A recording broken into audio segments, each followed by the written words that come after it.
Je t'adore, au-delà du voile, Seigneur, je t'adore, au-delà du voile, éternel, je t'adore, au-delà du voile, Seigneur, je t'adore, au-delà du voile éternel, je t'adore, au-delà du voile, oh, je t'adore, au-delà du voile, Seigneur, je t'adore, au-delà du voile, oh, je t'adore, au-delà du voile, éternel, je t'adore, au-delà du voile. Est-ce que la régie, vous pouvez vous rapprocher, s'il vous plaît? Je voudrais qu'on adore ensemble. Au-delà du voile, oh,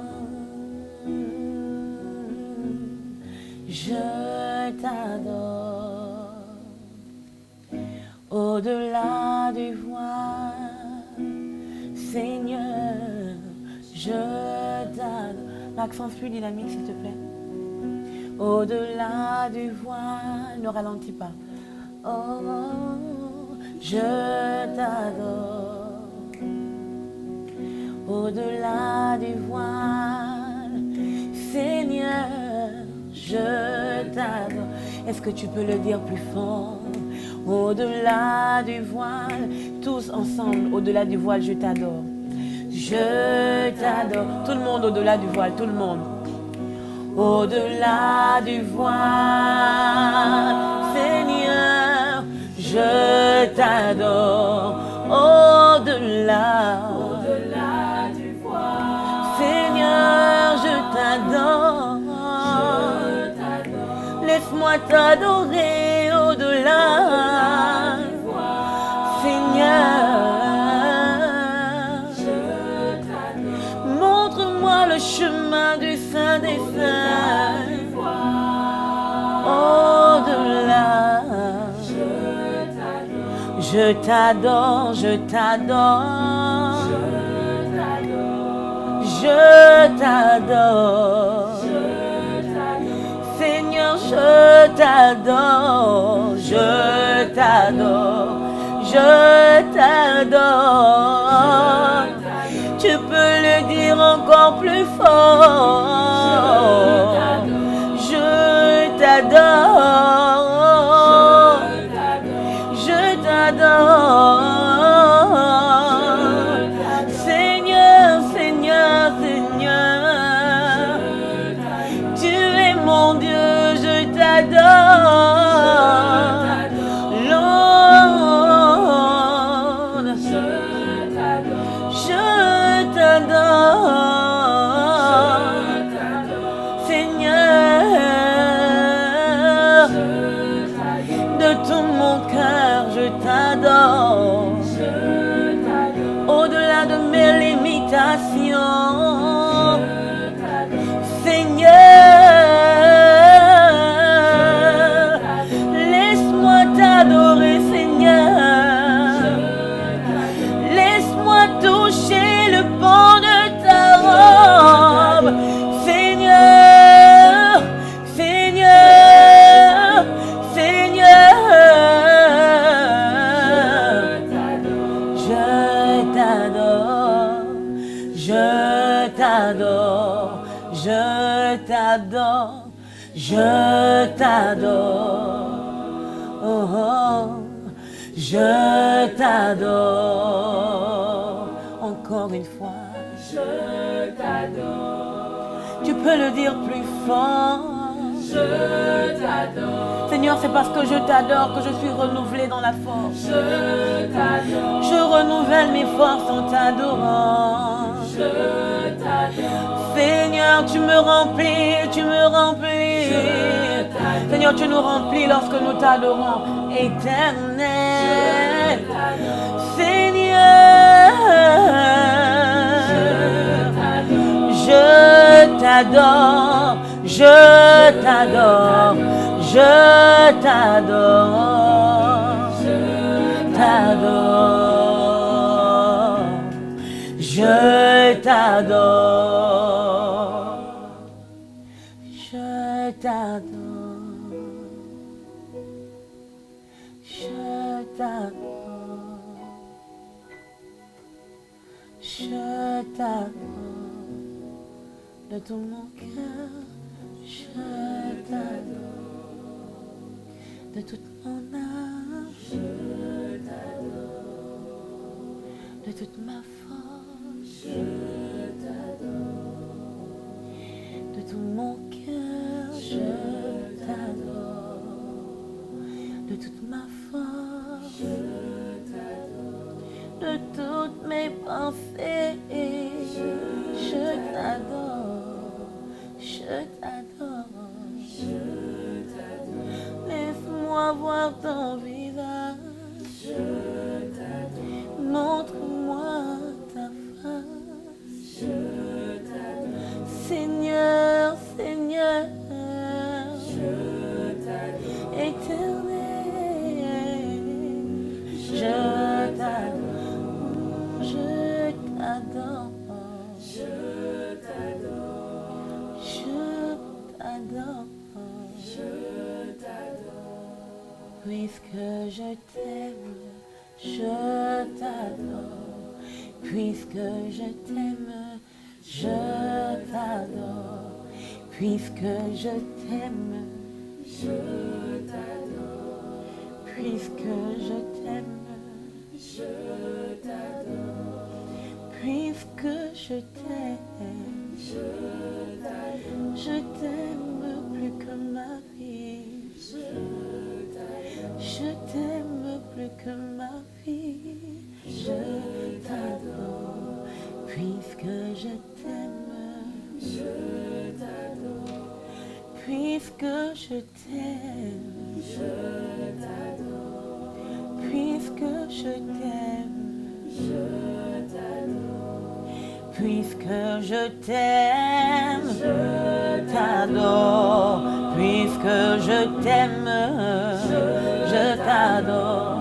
Puisque je t'aime, Seigneur, puisque je t'aime, je t'aime plus que ma vie. Je t'adore. Je t'adore. Je suis née pour t'adorer, Seigneur. Je suis née pour t'aimer, Seigneur. Je suis née, Seigneur, pour t'adorer. Laisse-moi t'adorer ce soir. Seigneur, le fait de dire ta parole, c'est t'adorer. Le fait d'entendre ta parole, c'est t'adorer. Seigneur éternel, ô Dieu. Laisse que le Saint-Esprit vienne au secours de notre foi. Que le Saint-Esprit vienne au secours de notre service. Et qu'il nous montre le chemin de l'adoration. Dans le nom de Jésus-Christ de Nazareth, Seigneur. Nous sommes là pour t'entendre, pour t'écouter. Seigneur, c'est toi que nous voulons, Seigneur, écouter. Ce n'est pas un homme, ce n'est pas une femme, Seigneur. Laisse-nous, Seigneur, faire plus. Laisse-nous donner plus. Laisse-nous faire plus, Seigneur. Laisse-nous faire plus, Jésus. Laisse-nous faire plus, Jésus. Laisse-nous faire plus, Seigneur. Laisse-nous faire plus, Jésus. Seigneur, laisse-nous poursuivre tes intérêts. Seigneur, laisse-nous nous approcher de toi, Seigneur. Laisse-nous faire plus, Seigneur, parce qu'il y a plus à faire. Il y a plus à donner, Seigneur. Ce n'est pas pour un homme ni pour une femme, Seigneur, que nous faisons ce soir. C'est pour toi, Jésus. Pour toi seul, Seigneur. Seigneur, vraiment nous t'aimons. Vraiment nous t'aimons, Seigneur. Et ce soir, nous voulons t'écouter parce que nous t'aimons. Nous nous sommes arrêtés ce soir pour entendre ta parole parce que nous t'aimons, Seigneur. Pour faire plus, Jésus, s'il te plaît. Laisse-nous donner plus, Jésus, parce que nous t'aimons. En ton nom, nous avons prié. Amen.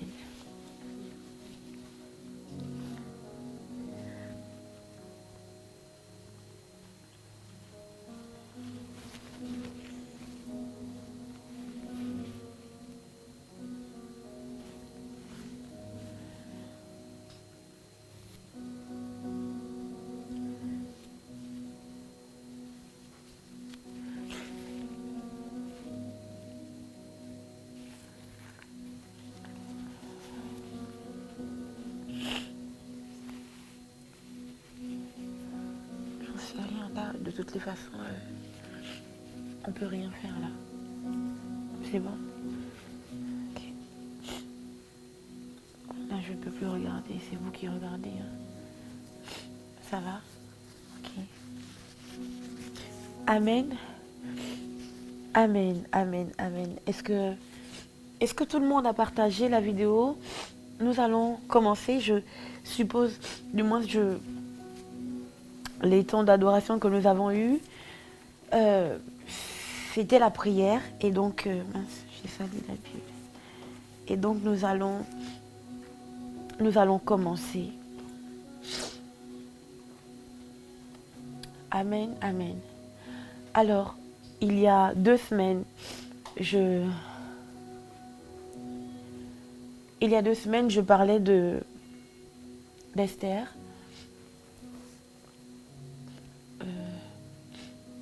Je parlais de Vashti, voilà. Et j'expliquais que Vashti n'avait pas, du moins qu'Esther n'avait pas du tout renversé le trône de quelqu'un pour entrer en mariage. Et je disais effectivement que quand le roi Assyrus avait pris la décision de répudier ou de détrôner Vashti, Esther n'était au courant de rien. Esther n'avait pas du tout les envies d'épouser Assyrus. Et donc j'expliquais à mes sœurs dans le Seigneur que si nous rentrons dans le mariage, nous devons entrer par la bonne porte et de la bonne façon. Et j'avais effectivement fait une promesse en disant que la prochaine fois, nous parlerons de l'entrée en mariage d'Esther.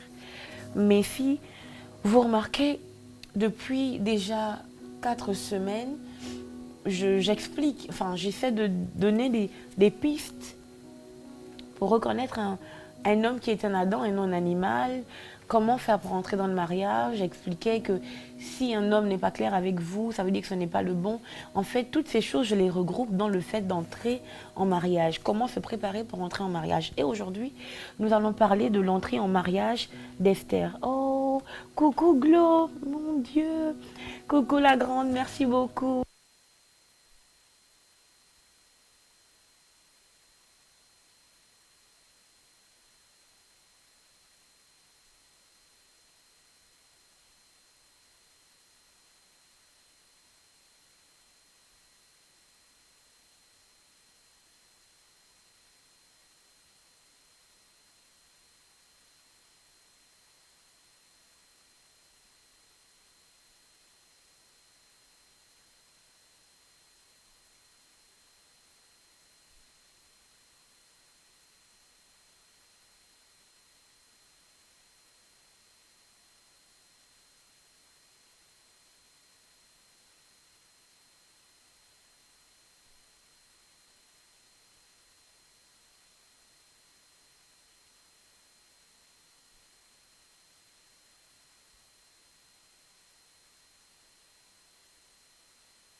Et rentrons comme Mildred Shirley.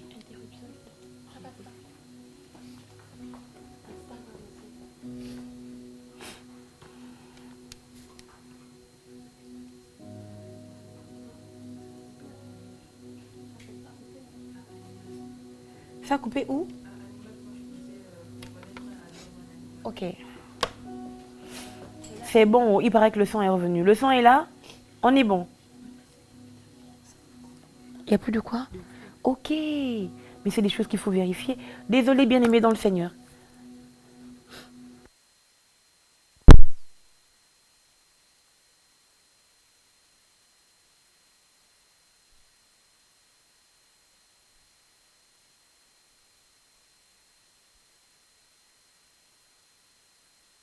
Ça va basculer sur Facebook. Hein.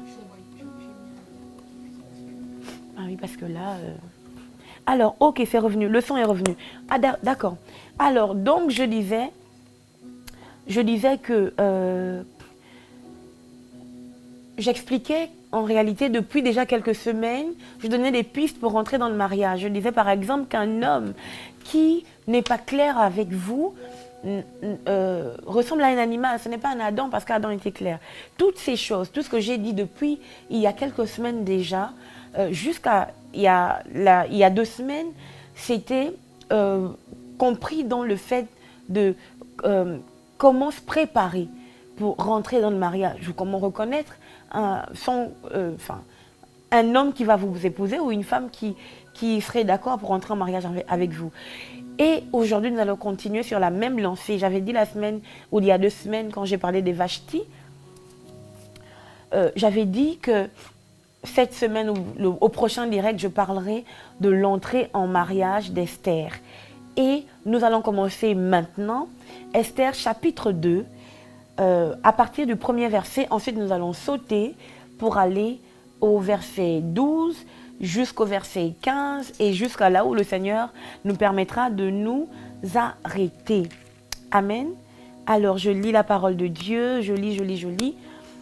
Après ces choses, lorsque la colère du roi Assyrus se fut calmée, il pensa à Vashti, à ce qu'elle avait fait et à la décision qui avait été prise à son sujet. Verset 2. Alors ceux qui servaient le roi dirent qu'on cherche pour le roi des jeunes filles vierges et belles de figure, que le roi établisse dans toutes les provinces de son royaume des commissaires chargés de rassembler toutes les jeunes filles vierges et belles de figure à Suse, la capitale, dans la maison des femmes, sous la surveillance des guets. Ou bien Égaï, eunuque du roi et gardien des femmes, qui leur donnera les choses nécessaires pour leur toilette, et que la jeune fille qui plaira au roi devienne reine à la place de Vashti. Cet avis eut approbation du roi, et il fit ainsi. Pour expliquer l'histoire, pour ceux qui nous rejoignent et qui n'ont pas suivi le direct il y a 2 semaines, Vashti était la reine du roi Assyrus, et batterie faible, il faut trouver un moyen de charger ce téléphone, s'il vous plaît. Et parce que ce monsieur était ivre de vin, il a demandé lors d'une réunion ou d'une fête, d'une cérémonie qu'il a organisée pour les princes de son royaume, à sa femme Vashti de venir défiler, si je peux le dire ainsi, devant eux, parce qu'il voulait montrer à toutes ces personnes la beauté de sa femme. Et cette femme n'a pas accepté la demande de son époux, et du coup, ils ont décidé avec le conseil, donc le conseil du roi, ils ont décidé comment dire, finalement détrôner ou Vashti, de la répudier, du moins de la déclasser. Elle ne serait plus donc la reine de ce monsieur. Il fallait donc chercher une autre femme qui serait reine. Retenons que ce monsieur avait bien entendu une femme qui était assise sur le trône avec lui, qui était sa reine, mais il avait également des concubines. Amen. Et j'expliquais effectivement que Vashti n'était pas... Bon, écoutez, allez-y regarder le direct il y a 2 semaines, hein, juste pour dire que Esther n'a pas renversé le trône de Vashti. Et on va le découvrir maintenant. Je saute donc, je me suis arrêtée au verset 4, c'est ça? Non, il faut que je continue. Il y avait, verset 5, il y avait dans Suse, la capitale, il y avait dans Suse la capitale un juif nommé Mardochée, fils de Jaïr, fils de Shimei, fils de Kis, homme de Benjamin, qui avait été emmené de Jérusalem parmi les captifs déportés avec Jéconia, roi de Juda, par Nebuchadnezzar, roi de Babylone, et l'élevait Hadassa, qui est Esther, fille de son oncle, car elle n'avait ni père ni mère. La jeune fille était belle de taille et belle de figure. À la mort de son père et de sa mère, Mardochée l'avait adoptée. Alléluia. Donc lorsque l'édit du roi fut publié, lorsque l'ordre fut publié, Esther fit partie des jeunes filles qui avaient été prises pour être présentées à la cour du roi afin qu'elles soient sélectionnées parmi celles qui seraient reines à la place de Vashti. Ce qui est intéressant dans cette histoire, c'est ici. Alors,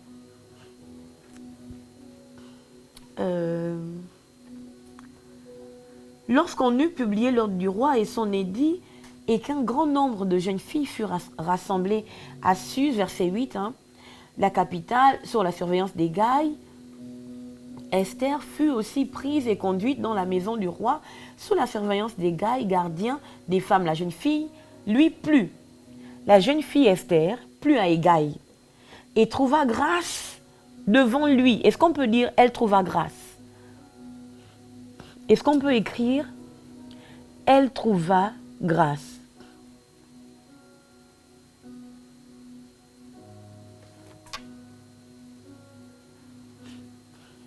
Est-ce qu'on peut écrire ici elle trouva grâce? Partagez la vidéo, s'il vous plaît. Partagez, partagez, partagez. Invitez des amis. Partagez dans les groupes aussi, s'il vous plaît. Elle trouva grâce.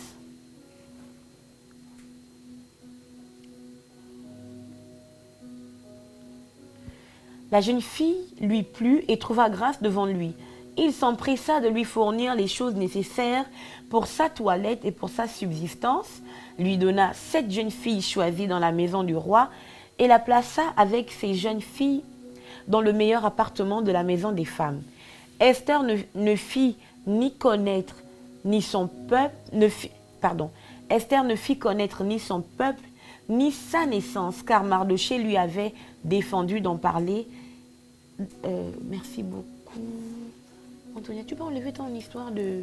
Merci beaucoup. Ton filtre, là, je te remercie. Alors, Esther ne fit connaître ni son peuple, ni sa naissance, car Mardochée lui avait défendu d'en parler. Et chaque jour, Mardochée allait et venait devant la cour de la maison des femmes pour savoir comment se portait Esther et comment on la traitait. Chaque jeune fille, verset 12, là, c'est vraiment intéressant. Instagram, partagez la vidéo, s'il vous plaît. Taguez des amis, s'il vous plaît. Merci. Facebook, partagez la vidéo et taguez les amis, s'il vous plaît. Que Dieu vous bénisse. Verset 12 de Esther, chapitre 2. Chaque jeune fille allait à son tour vers le roi Assuérus après avoir employé 12 mois à s'acquitter. Après avoir employé 12 mois à s'acquitter de ce qui était prescrit aux femmes. Pendant ce temps, elles prenaient soin de leur toilette, 6 mois avec de l'huile de myrrhe et 6 mois avec des aromates et des parfums en usage parmi les femmes. Je n'ai pas le temps de parler de ce que ça signifie. Peut-être qu'un jour on en parlera. Mais pour le moment, on va avancer. C'est ainsi que chaque jeune fille allait vers le roi. Et quand elle passait de la maison des femmes dans la maison du roi, on lui laissait prendre avec elle tout ce qu'elle voulait. Elle y allait le soir, et le lendemain matin, elle passait dans la seconde maison des femmes sous la surveillance de Chazgaz, eunuque du roi et gardien des concubines. Elle ne retournait plus vers le roi, à moins que le roi n'en ait le désir et qu'elle ne soit appelée par son nom. Alléluia. Et qu'elle ne soit appelée par son nom. Verset 15, verset 15, verset 15. Esther lorsque son tour d'aller vers le roi fut arrivé, virgule. Esther, virgule. fille d'Abichaël, virgule, oncle de Mardochée qu'il avait adopté pour fille, ne demanda que ce qui fut désigné par Hégaï, eunuque du roi et gardien des femmes. Esther trouva grâce aux yeux de tous ceux qui la voyaient. Esther trouva grâce aux yeux. Au début, j'avais dit de marquer que Esther avait trouvé grâce aux yeux d'Hégaï, l'eunuque et gardien des femmes. Alléluia. Encore une fois, on dit, Esther trouva grâce aux yeux de tous ceux qui la voyaient. Esther fut conduite auprès du roi Assyrus dans sa maison royale, le 10e mois, qui est le mois de Tébet, la 7e année de son règne. Bien-aimé dans le Seigneur, ça veut dire que le trône en question, le trône que Esther aurait soi-disant renversé, est donc resté vide pendant 4 ans. Alléluia. Parce que Vashti a été répudiée 3 ans après le règne d'Assyrus. Mais là, Esther est conduite devant le roi en question 4 ans après cet événement. Alléluia. Donc, 7 ans après le règne, 7 ans, je veux dire, la 7e année du règne de ce roi. Ça veut donc dire que le roi a passé 4 ans sans reine. Alléluia. 4 ans sans reine. Grande parenthèse pour les frères dans le Seigneur. Grande parenthèse. Vous êtes fiancé, vous êtes avec quelqu'un. Et ça ne se passe pas comme ça aurait dû se passer. Finalement, vous rompez, vous arrêtez vos fiançailles ou votre relation. Le monsieur en question, le trône en question a fait 4 ans vide. Il n'y avait pas de reine. Mais mes frères dans le Seigneur, 2 jours après la séparation avec la fiancée ou la sœur dans le Seigneur, il est déjà avec une autre sœur. Bien-aimé dans le Seigneur, j'ouvre encore la parenthèse dans la parenthèse des messieurs, et là je parle aux femmes. Quelqu'un qui vient vous voir, qui a rompu ses fiançailles ou sa relation, 2 jours après, ma sœur dans le Seigneur, ce qui s'est passé avec l'autre, c'est une prophétie de ce qui va t'arriver. Écrit ici, c'est une prophétie. C'est une prophétie de ce qui va t'arriver. Oui, une parenthèse dans la parenthèse. Sœur en Christ. En fait, vous ne pouvez pas, même vous-même, c'est-à-dire que même si le monsieur vous plaît, est-ce que tu es pire encore quand tu es au courant de la situation, tu ne peux pas te lancer avec quelqu'un, ça fait 2 jours qu'il a rompu. Mais ces émotions ne sont pas stables. Vous comprenez? Il n'y a rien de stable dans ces émotions. Bien-aimé dans le Seigneur, Instagram. Il n'y a aucune stabilité dans ces émotions. C'est-à-dire qu'il vient vers vous, ce n'est pas à l'intérieur de lui. En fait, ce n'est pas son esprit. Ce n'est pas la chose qui soutient son destin, qui l'attire vers vous. Non. Non, le monsieur est encore perturbé. Il a encore ça et là. Chez nous au Gabon, on dit, chez les Sangons, on dit Petingouni. Ou chez les Pounous. Il est n'importe comment. Donc vous ne pouvez pas vous engager avec un tel monsieur. Il faut vous accorder du temps. J'explique, regardez. Quand Adam a fini de nommer les animaux, Dieu a pris Adam. Il a endormi Adam. Vous comprenez? Il faut un temps où on s'endort pour que les émotions, les esprits se remettent en place. Instagram, Facebook. Il faut un temps. Vous avez besoin d'un temps pour prendre de bonnes décisions, de meilleures décisions. Et si vous lisez le texte, vous allez comprendre, la Bible dit que quand la colère du roi Assyrus fut passée, il réfléchit, il pensa à Vashti. Vous comprenez? Donc, il faut que les émotions se stabilisent, mes sœurs. Ce n'est pas parce que vous voulez absolument le mariage qu'on peut rentrer dans n'importe quelle condition. Non, il faut que les conditions respectent les normes et respectent les règles. Alléluia. bien-aimés dans le Seigneur. Amen.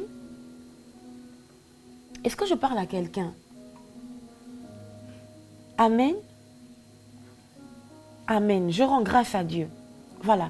Donc, ce monsieur, cette jeune femme, je continue le texte. La Bible dit que Esther trouva grâce aux yeux de toutes les... D'abord, premièrement, aux yeux des Gaïs, l'eunuque gardien des femmes. Ensuite, aux yeux de toutes les personnes qu'elle rencontrait ou devant qui elle se trouvait. Pour expliquer ceci, le mariage est une grâce. C'est-à-dire que la grâce de Dieu tombe sur toi. On ne fait pas des pieds et des mains pour entrer dans le mariage.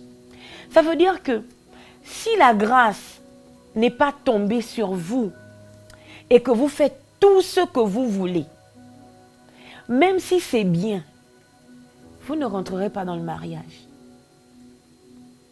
Alléluia.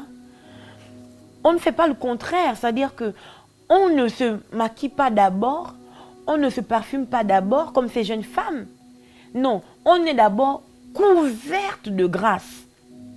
C'est-à-dire qu'une fois qu'on est couverte de grâce, tout ce qu'on va faire sous la grâce va fonctionner.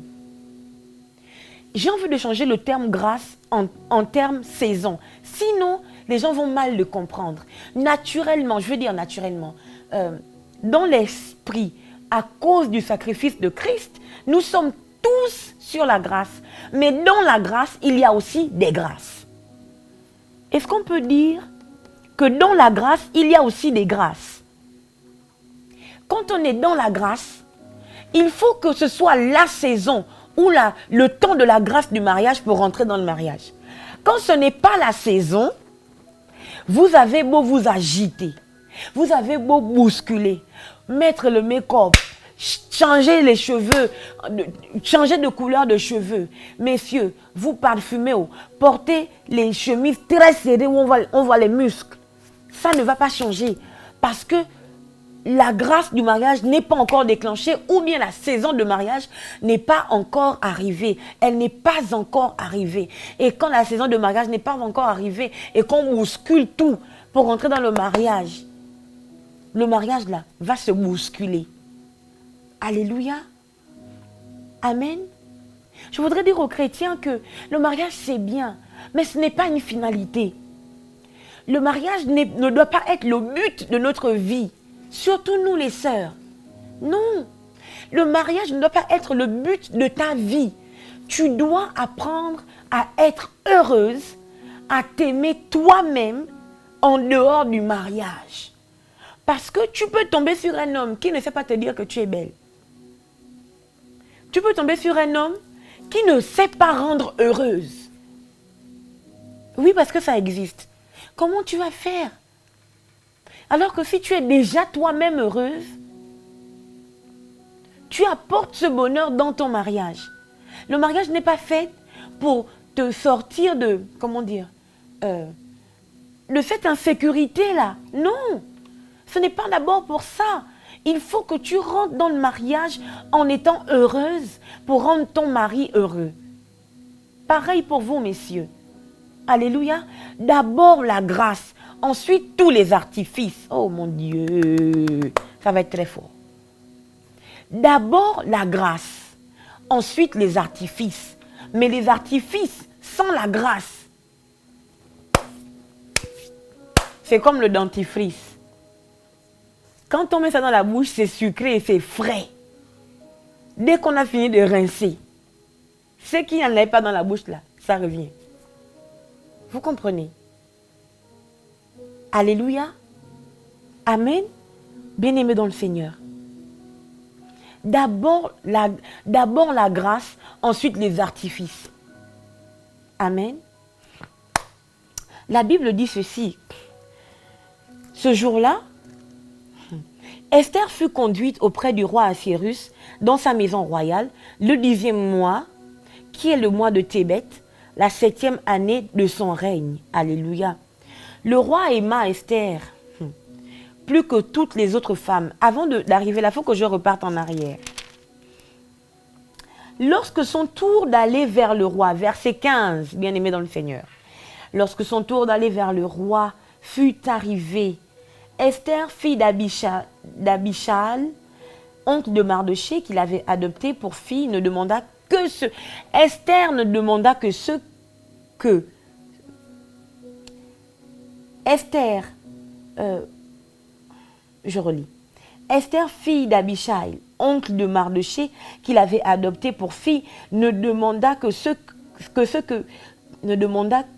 qui, je vais y arriver, ne demanda que ce qui fut désigné par Hégaï, eunuque du roi, gardien des femmes. Bien-aimés dans le Seigneur, on monte d'un cran.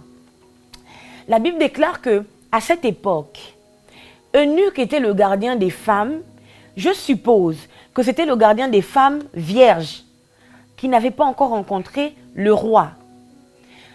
Je vais le présenter ici autrement.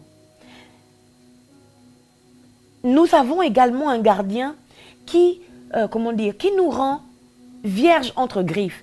C'est-à-dire que nous ne connaissons rien du mariage.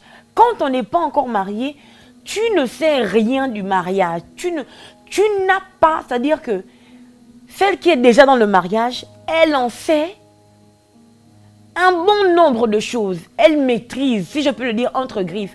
Elle connaît plus que toi qui n'es jamais rentré dans le mariage. C'est bien d'apprendre, de lire, de se renseigner. C'est vrai, c'est la théorie. Mais la théorie sans la pratique. C'est la pratique qui donne un sens à la théorie.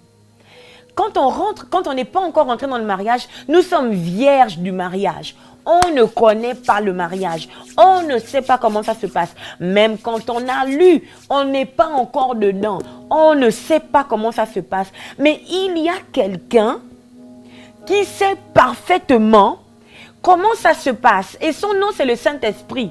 Si tu veux, c'est l'Esprit de Dieu. Celui qui était en Éden quand Dieu créait les animaux. Quand Dieu créait Adam. Quand Adam nommait les animaux, quand Dieu avait dit, il n'est pas bon que l'homme soit seul, je lui ferai une aide semblable. Quand Dieu avait créé Ève et quand Dieu avait approché Ève d'Adam. C'est celui-là qui connaît le mariage.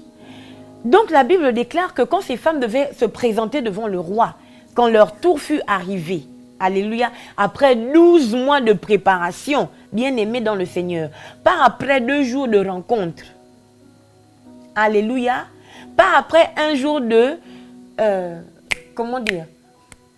relation, non, après 12 mois de préparation, alléluia.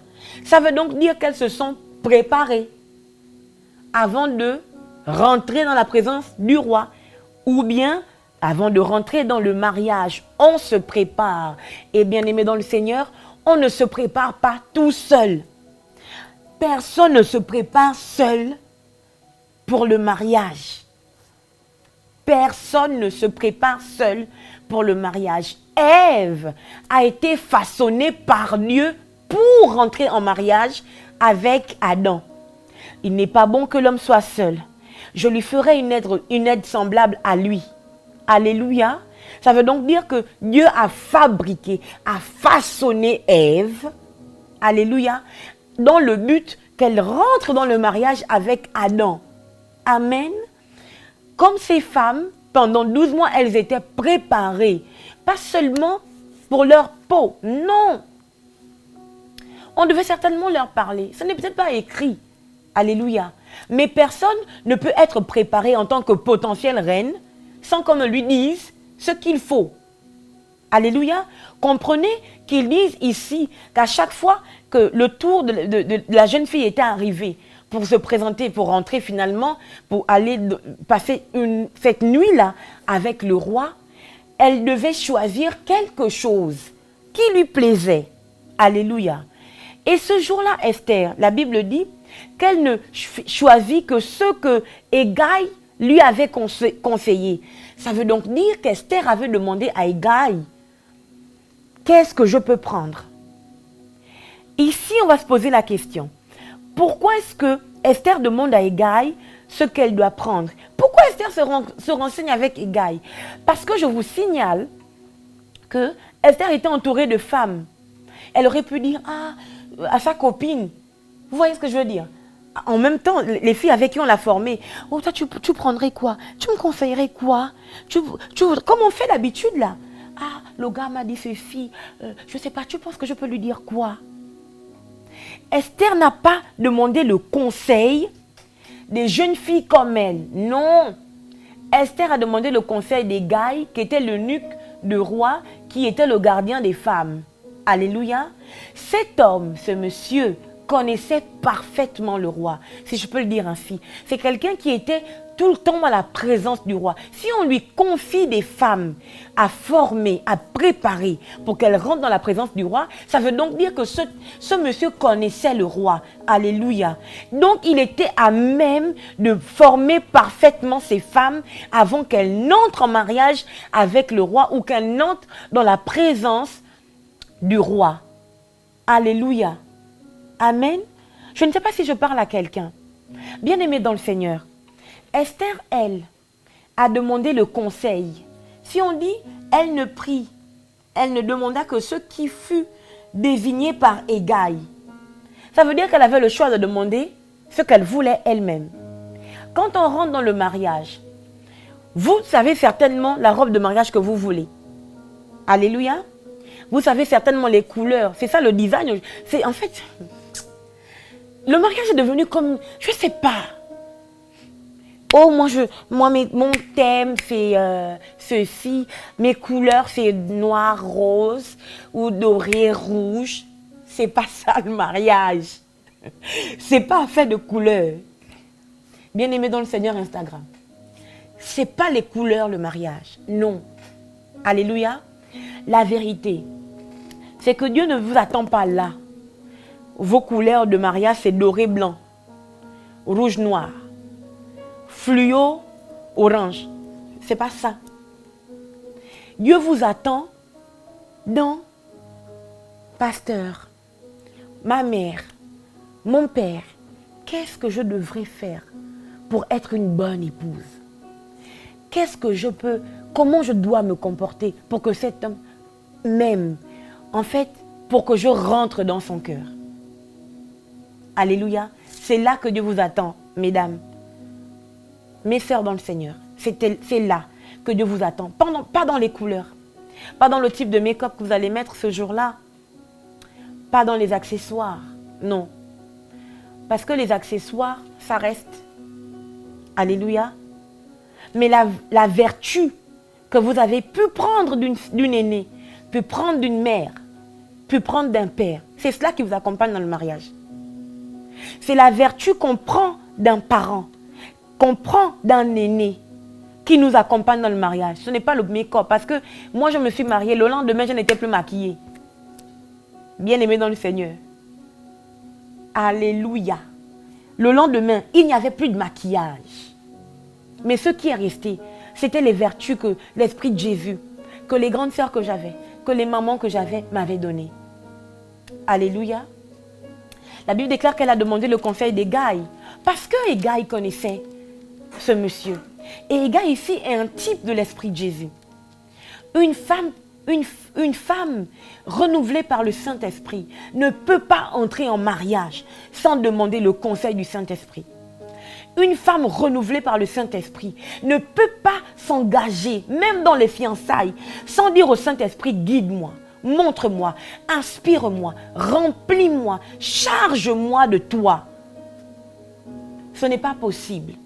Si vous êtes renouvelé par l'Esprit de Jésus, si vous êtes vraiment une enfant de Dieu, vous comprenez que le mariage, Dieu, en fait, le mariage est le cœur de Dieu.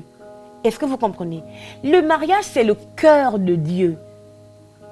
Personne n'a susurré à l'oreille de Dieu, crée le mariage. C'est lui-même.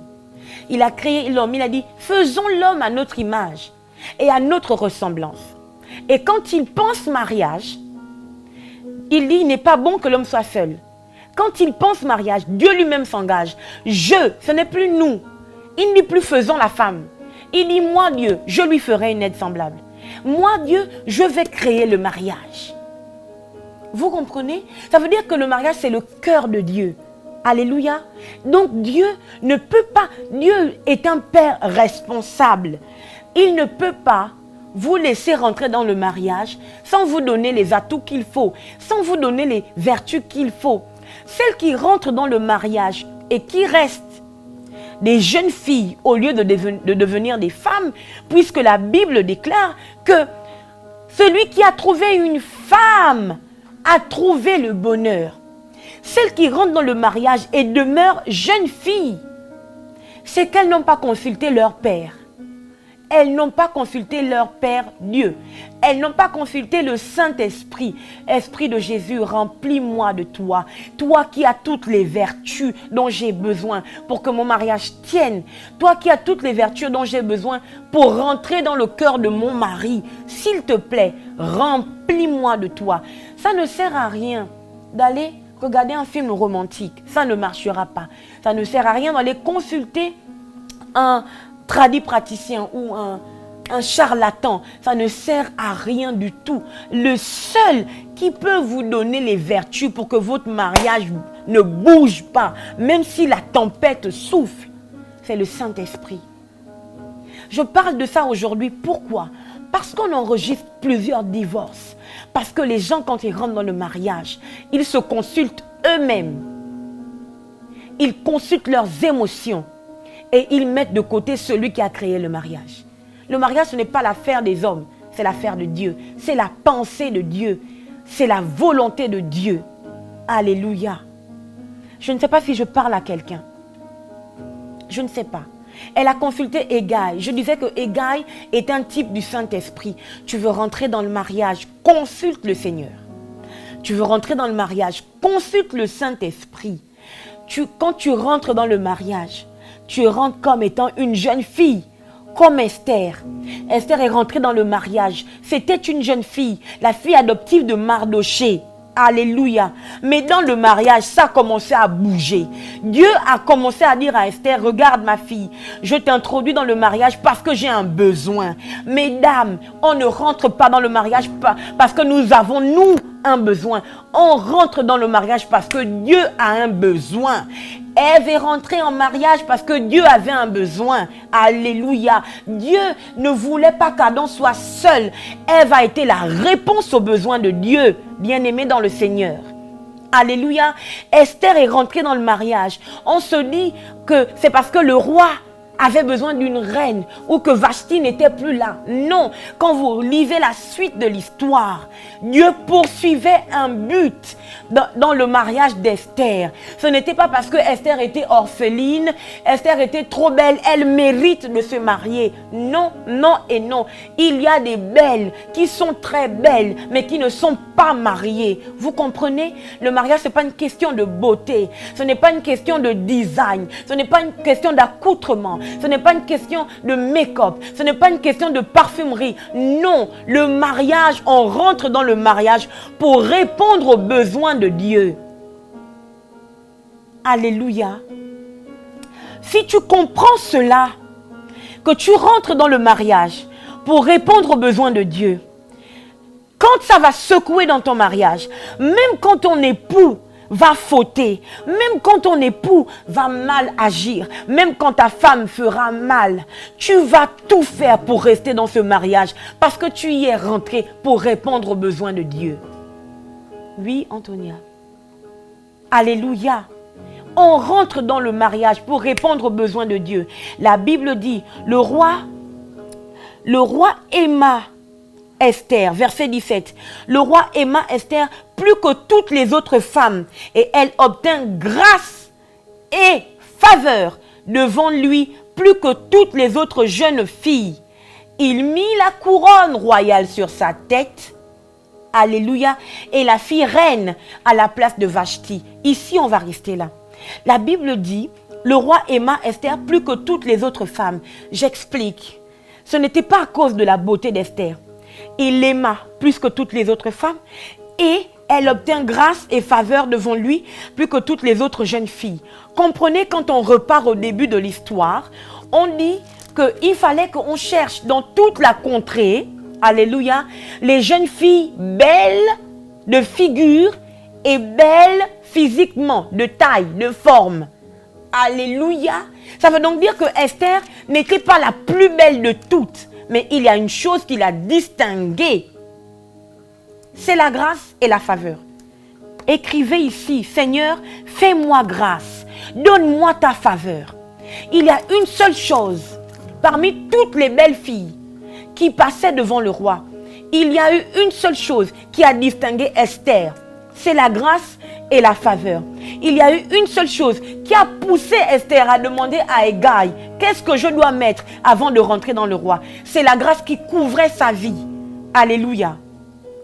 Si la grâce vous couvre, si les ailes du Saint-Esprit vous couvrent, je vous assure, si vous acceptez vous-même de vous mettre délibérément sous l'aile de l'Esprit de Jésus, il vous conduira dans vos choix et vos décisions. Alléluia. Amen. Ce n'est pas la beauté qui a qualifié Esther, bien-aimée dans le Seigneur. Non, non et non. Ce n'est pas la forme de son corps qui a qualifié Esther. Non, non et non. Ce n'est même pas son origine, ni le teint, ni son teint, la couleur de sa peau. Non, non. C'est la grâce. C'est la grâce. Et c'est la grâce. Alléluia. Je ne sais pas si je parle à quelqu'un. C'est la grâce. La Bible déclare que le roi aima Esther plus que toutes les autres femmes. Elle obtint grâce et faveur devant lui plus que toutes les autres jeunes filles. Alléluia. C'est très très fort parce que la Bible dit le roi aima Esther plus que toutes les autres femmes, virgule. Et elle obtint grâce et faveur devant lui plus que toutes les autres jeunes filles, point. Pourquoi à un moment donné on dit femme et à un autre moment on dit jeune fille? C'est très très fort. C'est pour distinguer. Ce monsieur avait connu les femmes.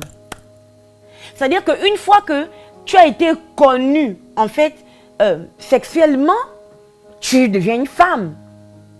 Alléluia. Malgré toutes ces expériences, le roi aima plus Esther. Alléluia.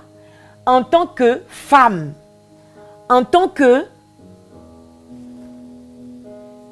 Il l'aima plus sexuellement comme étant une femme. Alléluia. Dans son intimité avec Esther, il aima plus Esther que toutes les expériences d'intimité qu'il avait eues avec les autres femmes. Alléluia. Distinction. Amen. Or, Esther était vierge. Esther a appris ça où? Comment elle a fait pour que le monsieur aime son expérience sexuelle ou l'expérience d'intimité avec Esther plus que les autres femmes? C'est la grâce. Écrivez, écrivez. Moi, j'entends les choses, oh oui, tu peux regarder les films pornographiques pour t'entraîner, regarde ceci. Non, non. Une fois que la grâce t'a sélectionné, même si tu n'as jamais eu, oh, on doit d'abord tester pour voir comment ça se passe. On ne teste pas. Tester la sexualité avant le mariage, c'est le péché. Alléluia. Le péché ne se teste pas. On ne dit pas non, ça ne compte pas comme étant le péché parce que c'était un test. La régie rit. Parlez à la régie. Non, bien aimé dans le Seigneur. On ne dit pas, comme c'était un test, Dieu ne compte pas ça comme étant le péché. Non. Tester la sexualité, c'est le péché. Alléluia. Le péché ne se teste pas. Une fois qu'il est commis, c'est le péché. Bien aimé dans le Seigneur. Cet homme a connu Esther sexuellement. Hein, c'est ce qu'il veut dire ici. Là. Il a connu sexuellement, sans aucune expérience. Il a aimé Esther plus que les autres. Alléluia. Et on dit, et elle obtint grâce et faveur devant lui plus que toutes les autres jeunes filles. Alléluia. En fait, jeune fille, malgré le fait qu'elle était jeune comme elle était là. Alléluia. Elle ne connaissait pas comment on séduit. C'est pour ça qu'elle demande à Hégai que je porte quoi? Je choisis quel objet? Je choisis quoi pour me présenter devant le monsieur? Elle ne connaissait pas les tactiques de séduction. Elle ne savait pas comment bouger les cheveux d'un côté pour que le frère tremble. Non. Elle ne connaissait pas ça. Comment mettre le décolleté jusque là. Je ne sais pas si on me voit. Jusqu'ici. Elle ne connaissait pas ça. Elle ne savait pas comment que ce soit un V. Normalement, V, c'est quand même un peu non. Ça devient ligne parallèle. Là, elle ne connaissait pas ça non plus. Son dos nu ne tombait pas au niveau des fesses. Elle n'avait pas ça. Sa robe de mariée ne faisait pas sortir la naissance des seins. Je ne comprends pas. C'est-à-dire que tu es en train de te marier. C'est le jour où tu es le plus visible possible. C'est le jour là où tu mets le décolleté, le sein déborde d'un côté, tu fais rentrer. Ça déborde ici, tu fais rentrer. C'est pas ça le mariage, hein? Non, Esther n'avait pas la robe là qui faisait déborder de tous les côtés. Non, non, non, non. C'est la grâce. Malgré le fait que ce soit une jeune fille, elle a obtenu la faveur et la grâce aux yeux du roi. Pourquoi? Parce que la faveur et la grâce de Dieu l'avaient sélectionnée. Pourquoi? Pour un but. Pour un but, écrivons ici, pour un but, oui, ça doit être chaud. Je ne comprends pas pourquoi dans l'église, quand on se marie, on porte le dos nu qui va au niveau de la petite culotte. Pourquoi dans l'église, quand on se marie, on porte la robe que Kardashian a portée. Là où le sang déborde ici, tu fais rentrer. Ou bien pendant que l'homme de Dieu dit, oui, que les mariés se lèvent.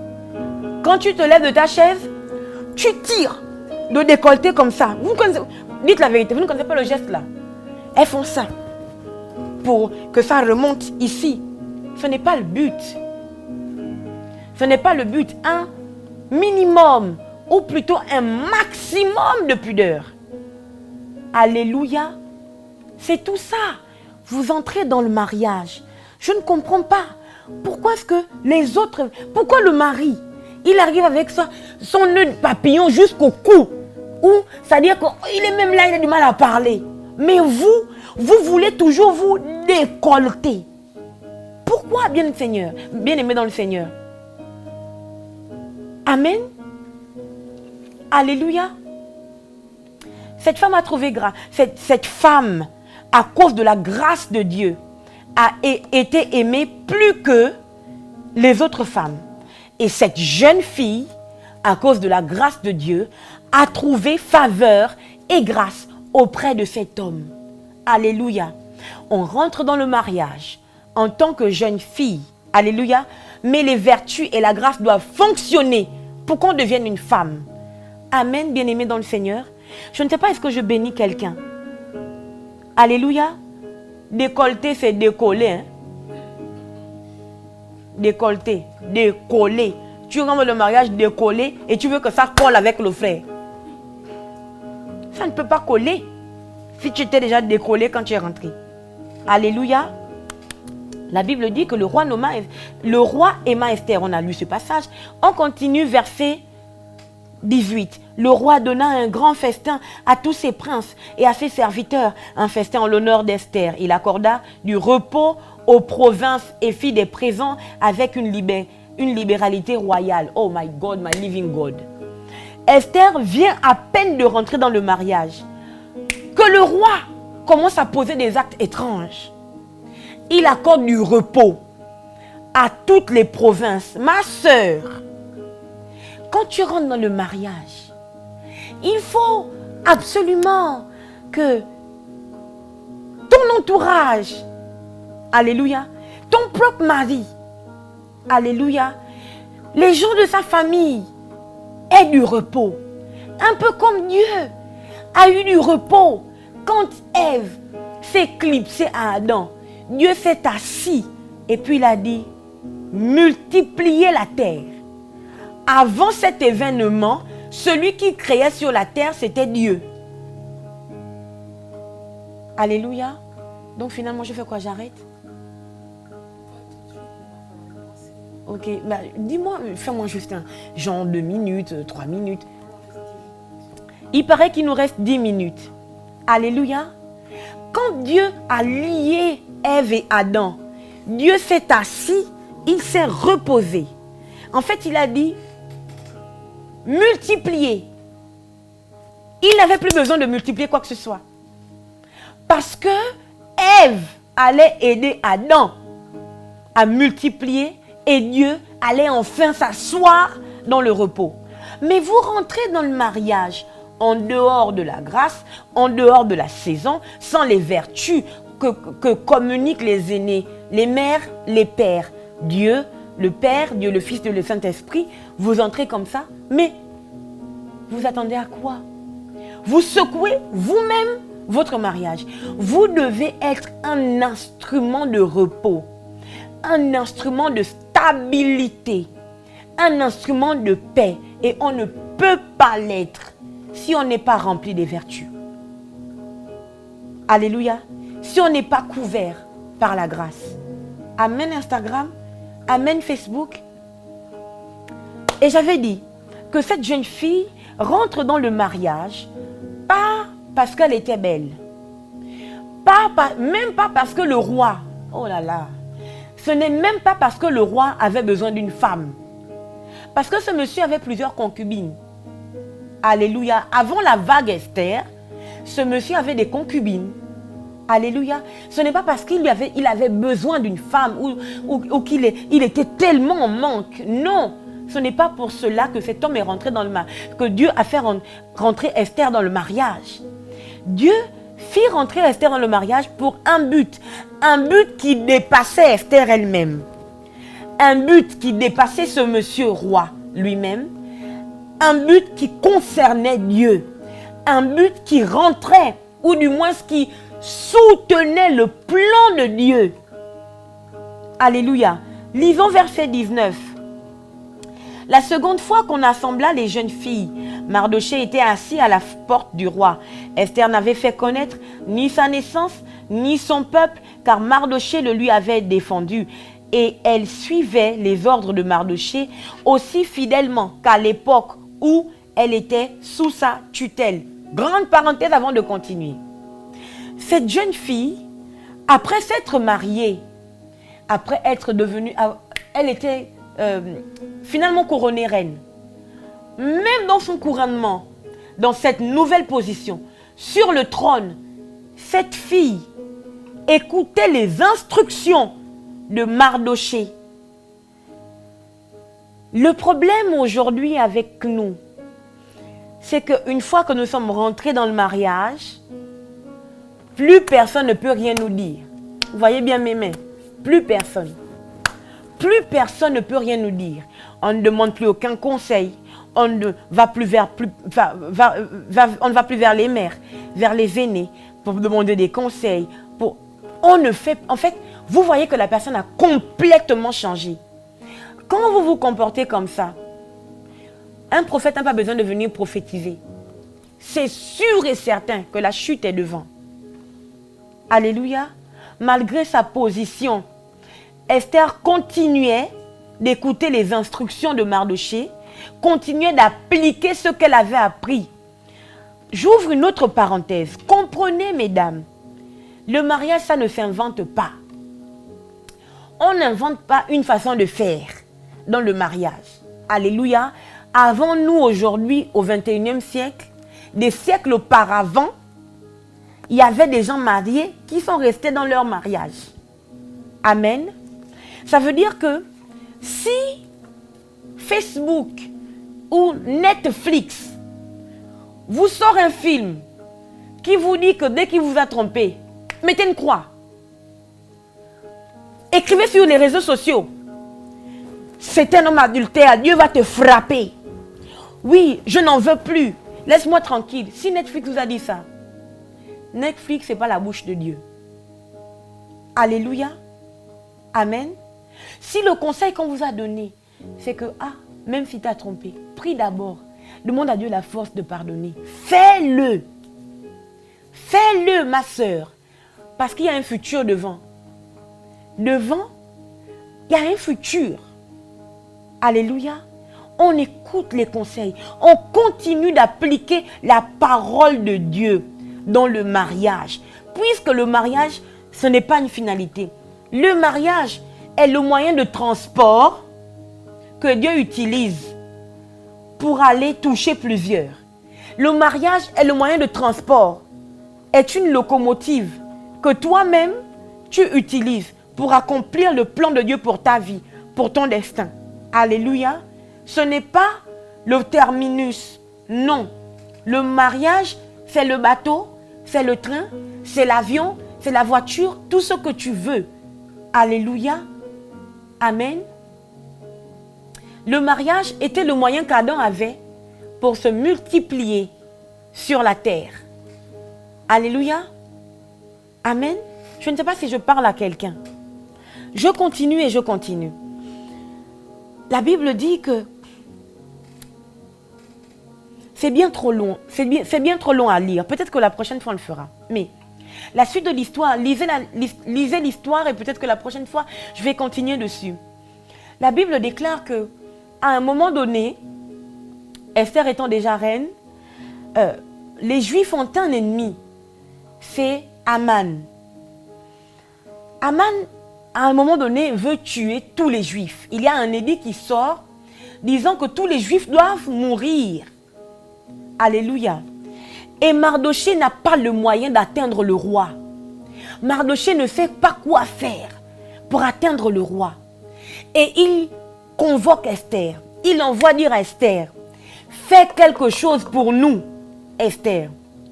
Esther ne sait pas encore quoi faire. Et Mardochée envoie tout le temps des nouvelles. Esther, fais quelque chose pour nous les Juifs.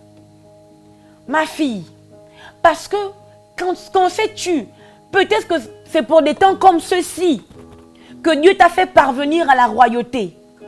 Ça veut donc dire qu'une femme qui rentre dans le mariage, elle doit demander à Dieu pourquoi tu me fais rentrer dans le mariage.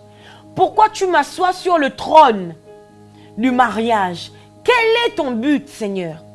Pour Esther, c'était la délivrance du peuple juif. Dieu savait qu'Esther avait le pouvoir, avait la force nécessaire pour se présenter devant le roi, afin de parler au roi, avait la force de jeûner pour le peuple juif, d'aller voir le roi et de lui dire, voici ce qui se passe. Tu ne peux pas laisser ça se faire. Tu ne peux pas. Il faut faire quelque chose. Et parce que Esther a ouvert sa bouche, alléluia, que Mardochée a parlé, un autre édit est sorti, disant aux Juifs, quel que soit l'endroit où vous serez, prenez les armes, défendez votre vie. S'il n'y avait pas Esther, les Juifs auraient été exterminés. Alléluia. Amen. C'était pour un but. Pour conclure avant de prier, mon frère, ma soeur, tu ne te maries pas parce que tu as besoin de connaître la sexualité. Tu ne te maries pas parce que le monsieur est trop beau ou parce que la dame est trop belle. Tu ne te maries pas parce que tu n'en peux plus d'être célibataire. Non. Tu te maries parce que Dieu poursuit un but à travers ton mariage. Tu te maries parce que tu veux répondre aux besoins de Dieu. Amen. Je ne sais pas si je parle à quelqu'un. On se marie pour un but. Ça veut dire que si tu es dans le mariage et vous ne connaissez pas encore le but de votre union, priez le Seigneur. Priez le Seigneur. Alléluia. Je vais prier maintenant. Éternel notre Dieu, nous te rendons grâce pour la vérité de ta parole. Nous te rendons grâce, Seigneur, mon Père et mon Roi, parce que tu as parlé, parce que tu nous inspires, parce que tu nous donnes la grâce, tu nous accordes la capacité de mettre en pratique ta parole. Seigneur, dans le nom de Jésus, nous ne voulons plus bafouer ton institution qu'est le mariage. Non. Nous voulons qu'elle serve à bon escient. Nous voulons qu'elle serve les intérêts du royaume.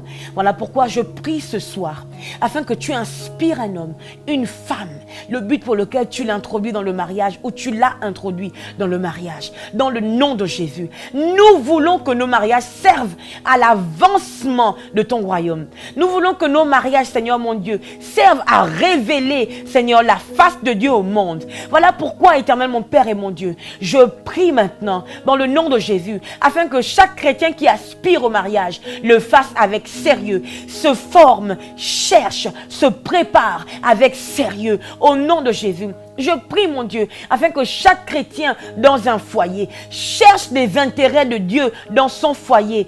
Seigneur, mon Père et mon Roi, dans le nom de Jésus, je prie, éternel, mon Père et mon Roi, que chaque chrétien découvre ton but pour leur mariage, afin que quelles que soient les tempêtes, quels que soient les vents, quelles que soient les secousses, que chacun décide, prenne la décision de s'enraciner dans son mariage. Au nom de Jésus, il n'y a aucune épreuve qui soit plus forte, éternel mon Père et mon Dieu, que la puissance de ta parole, que la puissance du destin. Voilà pourquoi je prie dans le nom de Jésus que chaque couple découvre son destin en toi, dans le nom de Jésus, afin de résister aux tempêtes. Seigneur mon Père et mon Dieu, parce que Jésus connaissait le destin que tu avais, que tu poursuivais pour l'Église. Seigneur mon Dieu, la croix ne l'a pas effrayé. C'était un vrai chef. C'est un vrai chef. Je prie, Seigneur mon Dieu, que de tels chefs soient suscités dans les foyers, suscités dans l'Église, suscités dans les familles, dans le nom puissant